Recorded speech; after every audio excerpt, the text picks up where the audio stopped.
So இப்போ இத்தனை வருஷங்கள் கடந்தும் என் ஜாதகம் கரெக்டாக இருக்குது. இப்போ சிலர் வந்து நம்பிக்கையோடு வருவாங்க, என்னோட இப்படி ரேகை வந்து கரெக்டாக இருக்கும், மேட்ச் ஆகிடும். இப்போ நாங்கள் இன்றைக்கி வந்து இந்த வெயிட் பண்ண பீரியட் ஆஃப் டைம்லேயே அவ்வளோ மக்கள், அவ்வளோ நிறைய பேர் நிறைய நம்பிக்கையோடு எனக்கு ஒரு சொல்யூஷன் கிடச்சிரும்னு இன்றைக்கி வந்ததை பார்த்தோம்.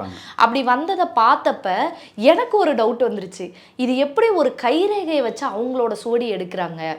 ஏன்னா வந்து ஒரு கைரேகையில் துல்லியமாக தான் ஏதோ ஒன்று இருக்கும், இதை வச்சு எப்படி என்னோட சோடியை வந்து இவங்களால கரெக்டாக எடுக்க முடியுது அப்படின்ற ஒரு சந்தேகம் வருது. இதுக்கு உங்களோட விளக்கம்? அதாவது ஓலையை வந்து நம்ம தேர்ந்தெடுக்கிறது அப்படிங்கிறது வந்து ரொம்ப முக்கியம்.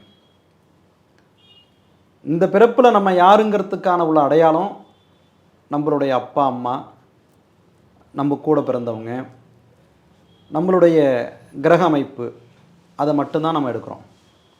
ஆனால் அதை தாண்டிய ஒரு சூட்சமங்கள்லாம் இருக்குது.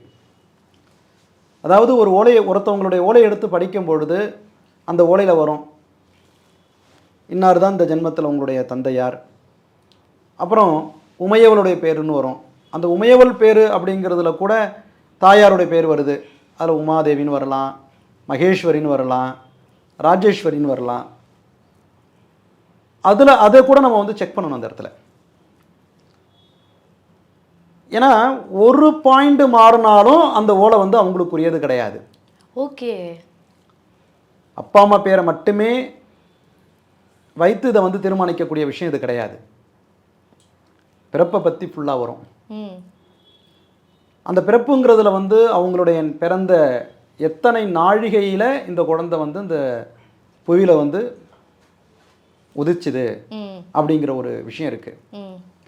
அதேமாதிரி பிறக்கும்பொழுது உள்ள கிரகநிலை, எத்தனை பேர் இவங்களுக்கு முன்னாடி இருந்தாங்க, பின்னாடி இருந்தாங்க, இதில் எத்தனை பேர் இவங்களுக்கு முன்னாடி பின்னாடி வந்து இறந்துருக்குறாங்க, இதில் கருசிதைவு என்ன அப்படிங்கிற ஒரு விஷயத்தை அதில் பார்க்கணும். ஓகே, தாய்மாமன் விஷயத்தை பற்றி வரும். இவங்களுடைய வாழ்க்கையில் முன்னாடி நடந்த விஷயங்கள், என்ன மாதிரியான ஒரு பிரச்சனையெல்லாம் அவர் சந்திச்சிருப்பார், அதை பற்றி ஒரு விஷயங்கள் வரும். இன்றைக்கி என்ன பிரச்சனையினால இவர் வந்திருக்கிறார், இவருடைய தேவைகள் என்னவாக இருக்குது, கல்யாணத்துக்காக வந்திருக்காங்களா, தொழிலுக்காக வந்திருக்கிறாங்களா, படிப்புக்காக வந்திருக்கிறாங்களா, இல்லை கடன் சார்ந்து வியாதி பிரச்சனைக்காக வந்திருக்கிறாங்களா, சட்டங்கள் வழக்கு சார்ந்த விஷயத்துக்கு வந்திருக்கிறாங்களா அப்படிங்கிறதெல்லாம் இருக்குது. இப்படி ஒவ்வொரு விஷயங்களையும் நம்ம வந்து துல்லியமாக, அது பொறுமை, அந்த ஓலையை கண்டுபிடிக்கிறதுக்கு பொறுமை வேணும், படிக்கிறவங்களுக்கும் பொறுமை வேணும், கேட்குறவங்களுக்கும் பொறுமை வேணும். அப்போ வந்து ஒரு கட்டிலே அவங்க ஓலை கிடைக்கணும்னு நாங்கள் எதிர்பார்க்க மாட்டோம்.